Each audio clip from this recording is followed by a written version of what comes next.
이 시간 목사님 나오셔서 하나님을 본받아라는 제목으로 말씀 전하실 때 귀한 은혜 받으시기 바랍니다.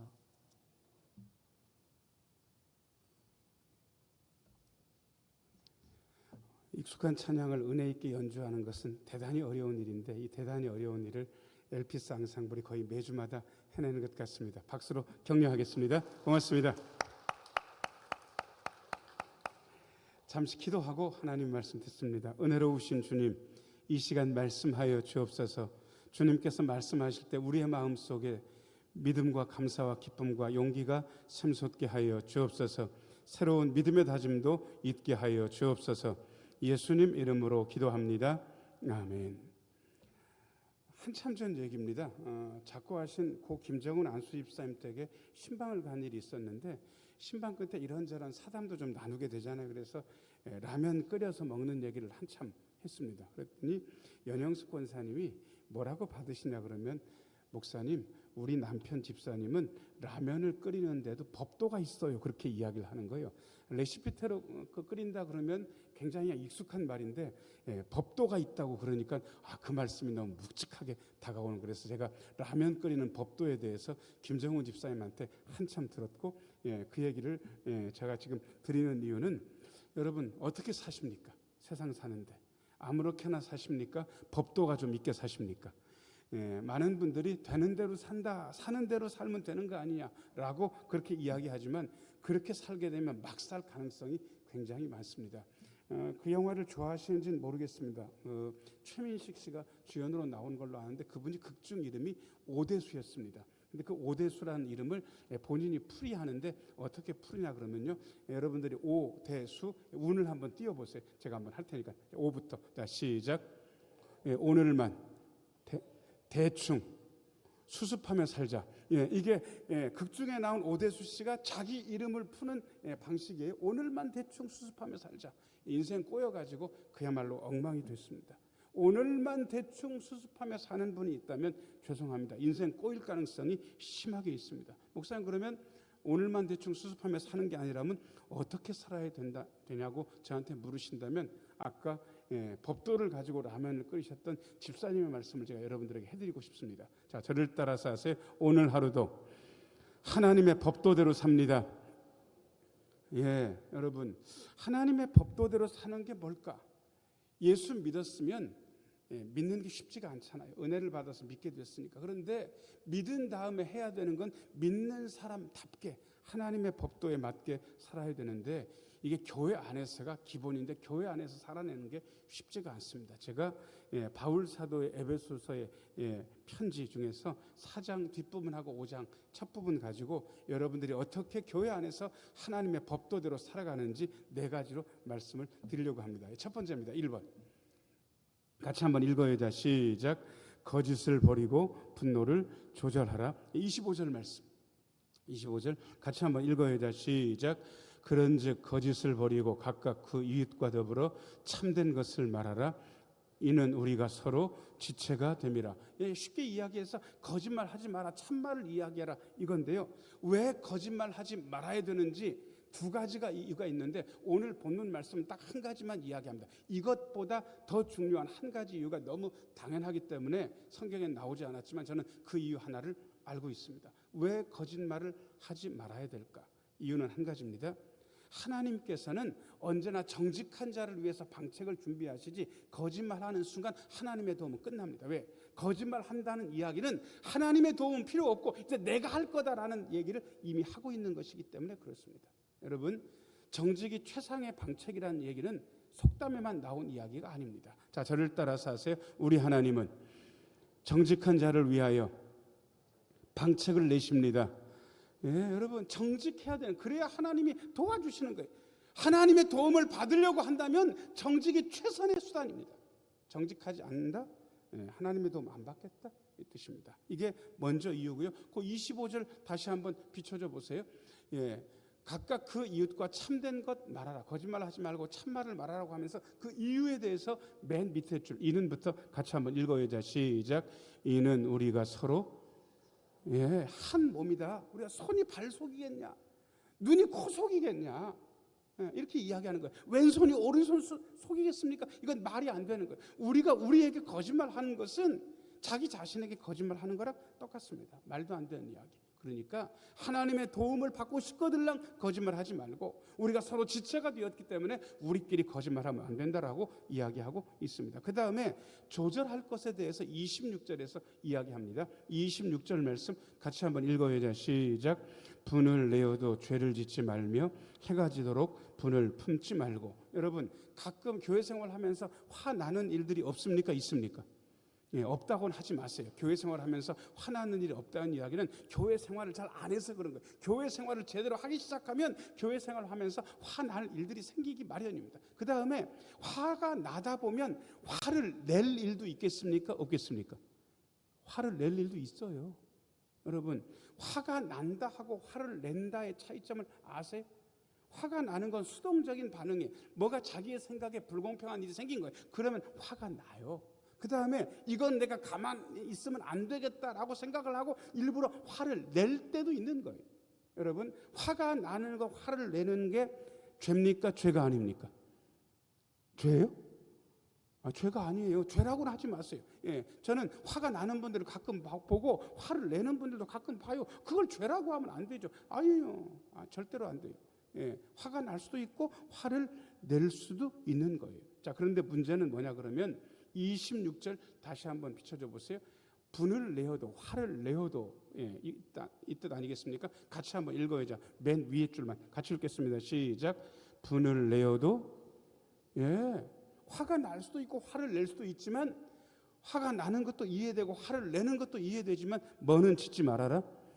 죄는 짓지 말아라. 여러분 이게 딱 경계선상이 있는데 자, 화가 나는 상황에 닥쳤어요. 그리고 화가 나다 보니까 화를 내기도 했어요. 그런데 그 다음부터가 말을 조심을 해야 돼요. 왜냐 그러면 화가 나거나 화를 내게 되면 말이 격해질 가능성이 많고 말이 격해지다 보면 그 말 가운데 죄가 있을 가능성이 굉장히 많거든요.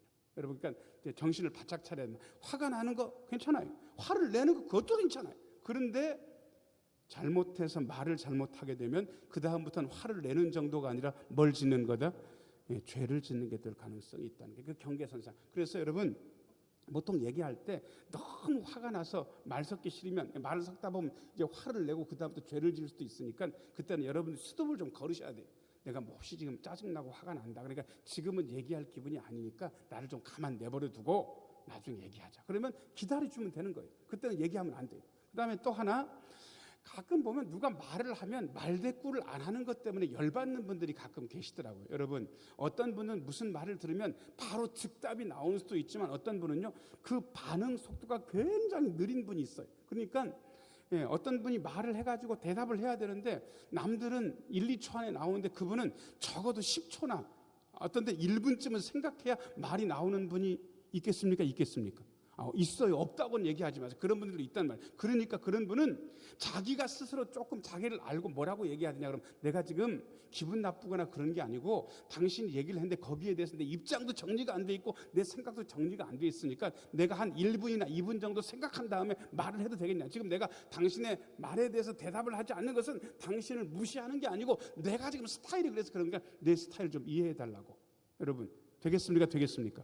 되는 거예요. 그 대신 그 얘기를 해야 되는 거예요. 부부지간에도 보면 남편이 말을 했는데 어떤 남자는요 자기 아내가 1초 안에 대답을 해야 되는 그런 분들이 계신 거예요. 그런데 이 아내는 입장이 정리가 안 돼서 생각이 정리가 안 됐기 때문에 1초가 아니라 10분을 기다려도 얘기가 안 되면 저 인간이 나를 무시한다 뭐 이렇게 나오는 거 아니겠어요? 아니요. 그게 아니에요. 물어보세요. 혹시 여기에 대해서 생각을 해본 적이 없든가 아니면 입장이 정리가 안 돼서 말을 못하는 거냐 아니면 내가 기분 나쁘냐 이렇게 물어보시고 당신한테 기분 나쁜 게 아니고 내가 입장이 정리가 안 됐다 그러면 기다려야 됩니까? 기다려야 됩니까?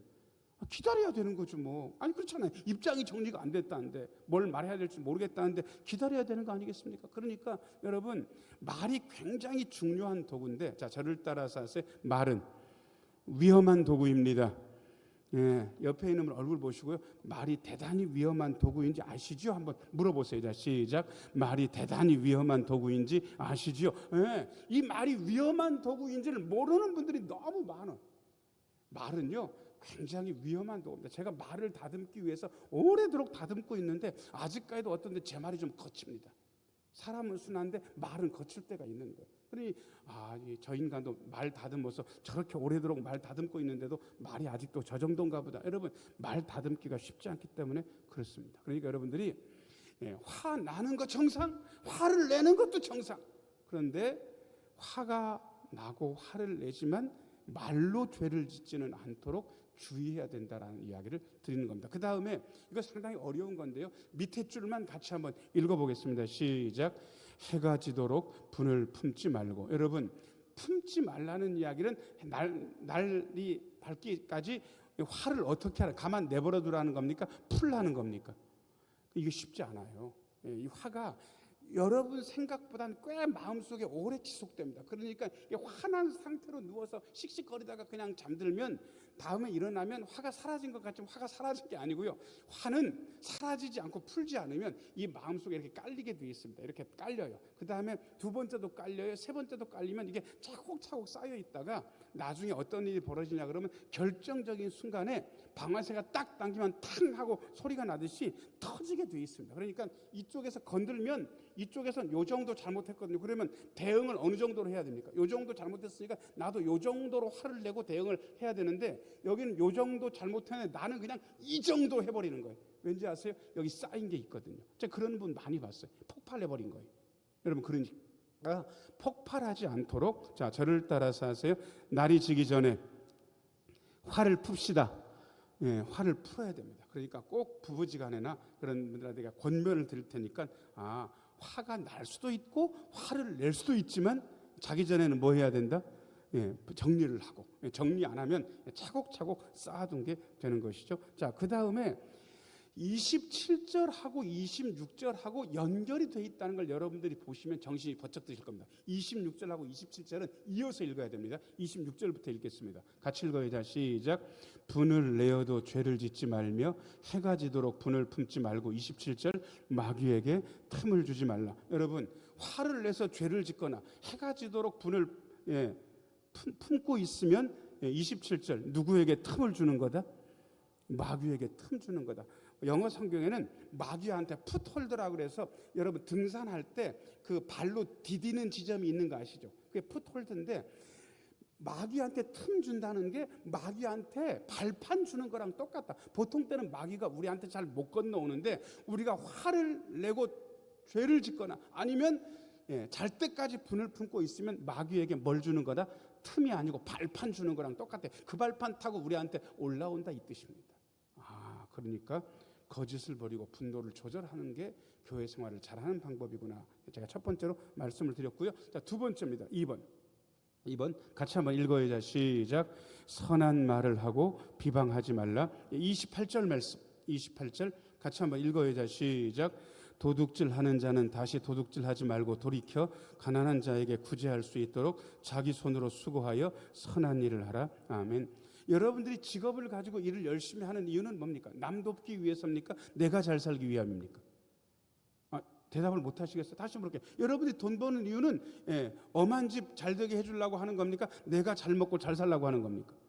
내가 잘 먹고 잘 살려고 하는 거예요. 이거를 부인할 수 없어요. 이걸 부인하는 분들은 세상에 대해서 잘 모르는 거예요.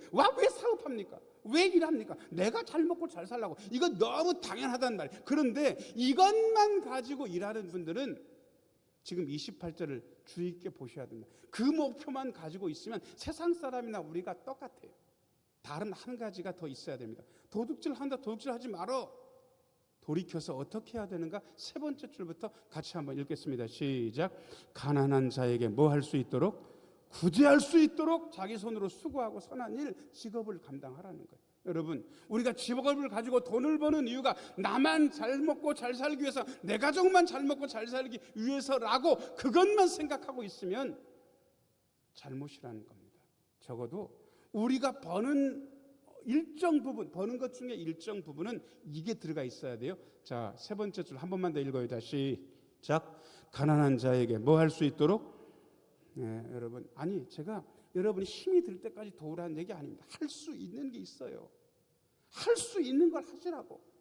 부담 안 되는 선에서 하시라고.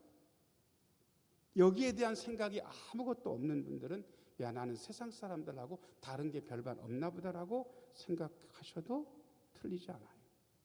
여러분, 우리가 돈 버는 이유에 대해서 다시 한번 생각해야 되고요. 29절 말씀, 29절 같이 한번 읽어야죠. 시작. 무릇 더러운 말은 너희 입 밖에도 내지 말고 오직 덕을 세우는 데 소용되는 대로 선한 말을 하여 듣는 자들에게 은혜를 끼치게 하라. 여러분, 무슨 말은 입 밖에도 내지 말라? 어떤 게 더러운 말입니까? 여러분들이 아는 대로 음담패설 아세요? 음담패설? 제가 목사기 때문에 제가 목사 욕하는 건 이해를 하셔야 됩니다. 저는 목사기 때문에 목사 욕해도 되거든요. 희한하게 다른 건 나쁘지 않은데 이분이 음담패설 하는 걸 좋아해요. 삶은 그러지 않은 것 같은데, 그러니까 사람들이 웃으니까 이 얘기를 하는 것 같아요. 그러니까 사람들이 웃으니까 더해. 저는 마음에 안 들어. 그분이 그런 얘기 하는 게. 이 더러운 말은 입 밖에도 내지 말라고 성경에 돼 있는데 그 사람들이 웃는다고 그 얘기를 다른 사람도 아니고 목사가 하면 잘하는 걸까? 아닙니다. 그 얘기하면 안 됩니다. 그러면 무슨 얘기를 해야 되는가? 세 번째 줄, 네 번째 줄 같이 한번 읽어야죠. 시작. 오직 덕을 세우는 데 소용되는 대로 선한 말 하라고. 선한 말. 자, 근데 이 말이 선한 말인지 선하지 않은 말인지를 어떻게 아냐 그러면요, 밑에 두 줄로 판가름하는 거예요. 밑에 두 줄 같이 한번 읽어야죠. 시작. 듣는 자들에게, 듣는 자들이 은혜로우면 선한 말입니까? 선한 말입니까? 나는 제대로 한다고 했는데 듣는 분들이 기분이 나쁘면 선한 말입니까? 그건 아닙니까? 그건 아니에요. 내 말은 내가 판단하는 게 아니고 듣는 사람이 판단하는 거예요. 듣는 사람이 기분 나빴으면 은혜로운 말이 아닌 거예요.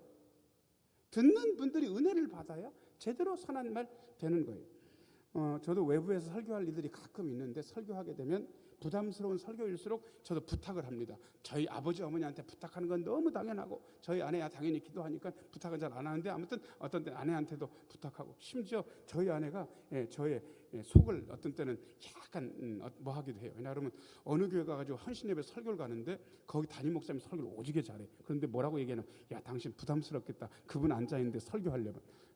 세상에 힘을 줘도 모자란데 부담스럽겠다는 얘기를 저희 아내한테 들었으니까 상당히 어렵잖아요. 그래서 제가 꼭 어떻게 얘기하냐 그러면 설교를 부탁받으면 여러분한테 제가 하는 얘기가 있습니다. 가서 잘하겠냐고, 뭘 끼치게 해달라고, 은혜를 끼치게 해달라고 제가 부탁을 하는 거예요.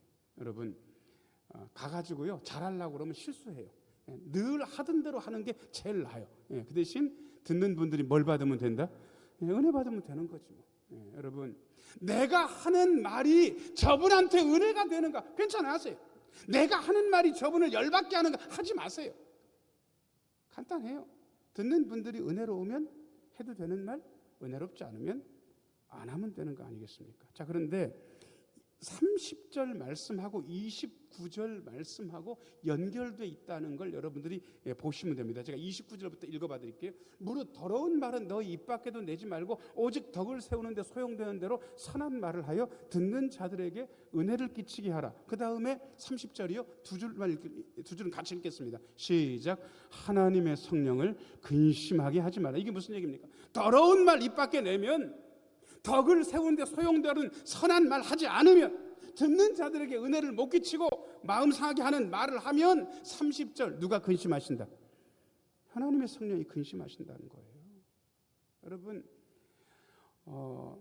비트겐슈타인이라는 철학자 그렇게 얘기했습니다. 우리의 언어가 존재의 집이라고. 그리고 그걸 받아서 어떤 분이 교회에 대해서 얘기를 했는데, 자, 저를 따라서 하세요. 교회는 언어로 세워지고 언어로 망한다. 좋은 말을 교회에서 쓰면 교회가 서요. 그리고 그 잘못된 말을 쓰게 되면 교회도 망할 수 있는 거예요. 여러분, 그래서 언어가 굉장히 중요합니다. 자칫 잘못해서 우리 언어 때문에 성령을 근심하게 할 수도 있다는 사실을 바울 사도는 에베소서를 통해서 우리에게 이야기하고 있는 것입니다. 자, 그 다음에 31절도 읽어요. 31절 같이 한번 읽겠습니다. 시작.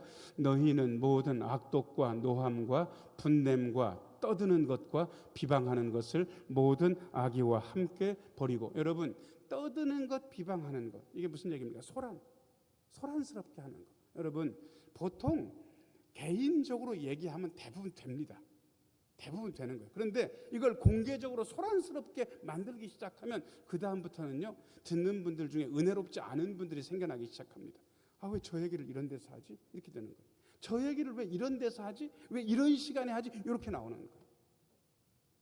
교회는요, 죄인들이 공동체이지만 예수님을 주로 고백하는 분들이 모였기 때문에 개인적으로 와가지고 얘기를 하게 되면요, 대부분 다 잘 되게 돼 있습니다. 부드럽게만 얘기하면. 그런데 그렇게 안 하고 소란스럽고 그 다음에 비방하는 태도로 사람들 앞에서 얘기를 해버리게 되면 그 다음부터는 본말이 전도됩니다. 그때부터는 문제 삼은 그게 문제가 아니고 소란스럽게 했다, 떠들었다, 여기서부터 문제가 생기기 시작하는 거예요. 여러분, 언어가 얼마나 중요합니까? 자, 저를 따라서 하세요. 선한 말을 하고 비방하지 맙시다. 예, 제가 두 번째까지 말씀드렸습니다. 그 다음에 세 번째입니다. 3번. 같이 한번 읽어요. 자, 시작. 친절하게 대하고 서로 용서하라. 예, 32절 말씀. 32절 같이 한번 읽어요. 자, 시작. 서로 친절하게 하며 불쌍히 여기며 서로 용서하기를 하나님이 그리스도 안에서 너희를 용서하심과 같이 하라. 아멘. 왜 친절해야 됩니까? 하나님이 말씀하셨어요. 아니, 저는 그 얘기를 별로 좋아하지 않습니다. 왜 친절해야 되는지 여러분들이 그 이유를 알고 계시면 친절을 여러분들이 하기가 쉽습니다. 왜 친절해야 되냐 그러면요, 딱 첫 번째 이유는, 자, 저를 따라서 하세요. 친절은 나에게 이익이 됩니다. 이익이 돼요. 친절은 이익이 되는 거예요. 그래서 이거를 그 한자 말로 이로울 이자 써가지고 이인, 예, 리인이라고 원래 읽어야 되는데 두음법칙 때문에 이인이라고 읽어요. 인자 무적할 때 어질 인자, 예, 어진 거, 친절한 것은 이득이 된다. 그래서 이인 그렇게 씁니다. 제가 저희 장인어른 장모님이랑 애들 데리고 한참 전 얘기예요. 살아계실 때니까 뭐 한 10년도 더 된 것 같습니다. 모시고, 예, 꽤 좋은 양식집에 갔는데 거기 가면 딱 먹을 메뉴를 저는 마음에, 예, 돈 없는 부목사니까 다 정해놓고 갔단 말이에요. 그런데 딱 요것만 하면 내 예산껏 다 되겠다라고 생각을 했는데 이렇게 앉아있는데 세상에 딱 들어가니까 예쁘장하게 생긴 여자 점원이 누가 돈을 내는지를 기가 막히게 알더라고요. 벌써 저 뚱뚱한 인간이 돈을 낼 것 같다라는 거 생각을 알고요. 저한테 착 오더니 세상에 반무릎을 딱 꿇고 저를 어떻게 보냐면 이렇게 내려보는 게 아니고 딱 이렇게, 예, 위로 보는 거예요. 보니까 딱 제 눈높이에서 살짝 아래쪽에서 저를 이렇게 방글방글 웃으면서, 예, 아우, 저 사장님 오셨는데 제가, 예, 음식을 추천해 드릴게요. 내가 다 알고 왔는데, 예, 오늘, 예, 셰프가 만드는 오늘 특별한 음식이 있는데 이게 식구가 여럿이니까 이걸 다 시키면 너무 부담스러우니까 하나만 딱 시켜가지고 원래 시키신 것에다가 나눠 먹으면 엄청 맛있을 것 같다고 웃으면서 얘기를 하니까, 여러분, 그분이 웃으면서 저한테 친절하게 하는 이유가 1번 정 목사가 엄청 매력적이라서 그렇다. 2번 아니 내 주머니에 돈을 빼먹으려고 그런 것이다. 1번과 2번 중에 어느 겁니까?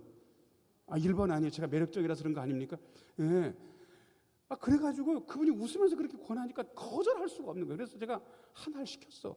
그래서 그거 꽤 비싸더라고요. 그걸 또 나눠 먹었어. 나쁘지 않더라고. 돈은 썼지만. 여러분, 친절은 그 점원과 그 식당에 이익이 됐습니까? 이익이 됐습니까? 이익이 됐어요. 탈무드에 어떤 얘기인지 있는지 아세요? 웃으면서 손님을 대할 수 없거들랑 가게 문을 열지 말라, 이렇게 되어 있습니다. 여러분, 장사하시는 분들은 다시 한번 생각해야 돼요. 환하게 웃는 얼굴, 친절한 게 내 사업에 도움이 됩니다. 그런데 문제는 뭐냐 그러면 도움이 되기 때문에 친절하다, 이거는 하수입니다. 진짜 상수는 어떻게 움직이는지 아세요? 친절한 게 편안하대. 누구한테 친절해도 자기는 친절한 게 편안하다. 짜증내고 화를 내고 인상 쓰는 것보다 손님이 오면 그분한테 밝게 웃고 친절하게 대해주는 게 나한테는 그게 편안하다는 거예요. 여러분, 친절이 이익이 돼서 움직이는 거예요. 리인, 이인이라 그러고요. 그 다음에 친절한 게 편한 건 안인, 거기 거하는 게 편하다 해서 안인인데, 이 리인과 안인 중에서 어느 게 더 단계가 높은 것 같습니까? 당연히 안인이 높죠. 그게 편하다는데. 여러분, 옆에 있는 분을 얼굴 보시고 활짝 웃으면서 제가 친절하게 대해드릴게요. 자, 시작. 제가 친절하게 대해드릴게요. 예, 그게 여러분한테 이익이 되는 건 물론이고 또 하나, 그게 편안하시면 좋겠습니다. 그래야 교회는 더 좋아집니다. 친절함이 편안하게 돼야 말입니다. 그 다음에 32절, 예, 다시 한번 비춰줘 보세요. 예, 두 번째 줄부터 같이 한번 읽겠습니다. 시작. 불쌍히 여기며 서로 용서하기를 하나님이 그리스도 안에서 너희를 용서하심과 같이 하라. 여러분, 용서하라. 그것도 하나님이 그리스도 안에서 우리를 용서하심과 같이 하라 그러면서 용서보다 앞선 감정이 있다는 사실을 우리에게 이야기하고 있습니다. 두 번째 줄 보니까 서로 용서하기를 앞에 6글자 어마어마하게 중요한 얘기가 있는데 뭐가 있습니까? 예, 불쌍히 여기는, 불쌍히 여기는. 불쌍히 여기는 마음이 들면 용서는 그냥 따라오는 거예요. 그런데 우리는 서로 안 불쌍해. 불쌍히 여기질 않아. 그러니까 용서할 마음이 없는 거예요. 그 인간이 뭐가 불쌍하네, 그 인간이. 예. 하나도 안 불쌍하대. 불쌍한 건 내가 제일 불쌍하대, 내가 제일. 이런 분들이 간혹 계세요. 그 인간은 안 불쌍하고 내가 제일 불쌍하대. 그러면 용서가 되겠습니까? 안 되겠습니까? 아니, 내가 불쌍하다는 그분도 내가 이해는 되는데 상대방은 또 안 불쌍하냐고 또. 예. 자, 옆에 있는 분 얼굴을 슬쩍 보기만 하세요. 예, 얘기하지 말고 보기만 하시라고. 예, 보고 저를 좀 보세요. 여러분 저를 어떤 눈 가지고 보십니까? 아, 정 목사 불쌍하다. 배 나온 게 저 인간이 뭐가 불쌍하냐. 예, 여러분 그게 아닙니다. 불쌍하게 봐야 용서가 됩니다. 부부지간도 마찬가지고 자녀도 마찬가지입니다. 제가 요즘 나이가 하나씩 둘씩 먹어가면서 자녀들에 대해서 측은히 여기는 마음이 들었습니다. 아니, 저가 자랄 때보다 환경이 좋은 건 맞아요. 근데 다시 생각해 보니까 환경이 안 좋더라고요. 취직도 어렵지. 다 어려워. 저희 때는 쉬웠어요. 솔직히 쉬워요. 대학 들어가기도 요즘보다 쉬웠고 취직하기도 요즘보다 쉬웠고 그리고 직장 가면 월급 오르는 것도 요즘보다 훨씬 더 좋았어요. 근데 요즘은 안 그래요. 사는 것만 좀 고생 안 한 것 같이 불쌍하더라고. 불쌍하니까 어떤 것도 용서되는 거예요. 자, 저를 따라서 하세요. 친절하게 대하고 서로 용서해야 합니다. 예, 그 다음에 네 번째. 예, 같이 한번 읽어야죠. 시작. 하나님을 본받아 사랑 가운데서 행하라. 예, 5장입니다. 5장 1절 2절. 5장 1절 2절. 예, 같이 한번 읽어야죠. 시작. 그러므로 사랑을 받는 자녀같이 너희는 하나님을 본받는 자가 되고 그리스도께서 너희를 사랑하신 것 같이 너희도 사랑 가운데서 행하라. 그는 우리를 위하여 자신을 버리사 향기로운 제물과 희생 제물로 하나님께 드리셨느니라. 아멘. 사랑은 하는 방식이 있는데 하나님이 사랑하는 방식과 예수님이 사랑하는 방식이 좀 남다릅니다. 하나님은 어떻게 사랑하냐 그러면 가장 소중한 것을 내어주시는 사랑을 우리에게 하셨습니다. 그래서 우리가 그 사랑의 방식을 본받아야 됩니다. 여러분, 아들 주는 사랑이 어디가 있어요? 자식하고는 안 바꾸는 거잖아요. 억만금 줘도 자식하고는 안 바꾸는 거 아니겠습니까? 그런데 그 자식을 내어주시면서 사랑하신 하나님의 사랑 본받고요. 예수님은 어떻게 사랑하셨습니까? 자신을 버리시고 희생하시고 죽기까지 우리를 사랑하지 않으셨습니까? 하나님은 가장 소중한 것을 내주는 사랑, 예수님은 자신을 버리며 죽으심까지 우리를 사랑하시는 그 사랑. 하나님처럼 사랑하고 예수님처럼 사랑 가운데서 행하면 됩니다. 사랑하는 여러분, 참된 것을 말하고요. 화가 나도 죄를 지으면 안 됩니다. 선한 것 얘기하시고 비방하시면 안 되고 친절하게 대하고 서로 용서하시고 하나님을 본받아 그리스도처럼 사랑하는 우리 모두가 되기를 예수님의 이름으로 축원합니다. 은혜로우신 아버지 하나님, 하나님을 본받아 사는 우리 모두가 되게 하여 주옵소서. 우리의 언어와 우리의 표정과 우리의 삶을 통하여 하나님의 영광이 드러나게 하여 주옵소서. 예수님 이름으로 기도하옵나이다. 아멘.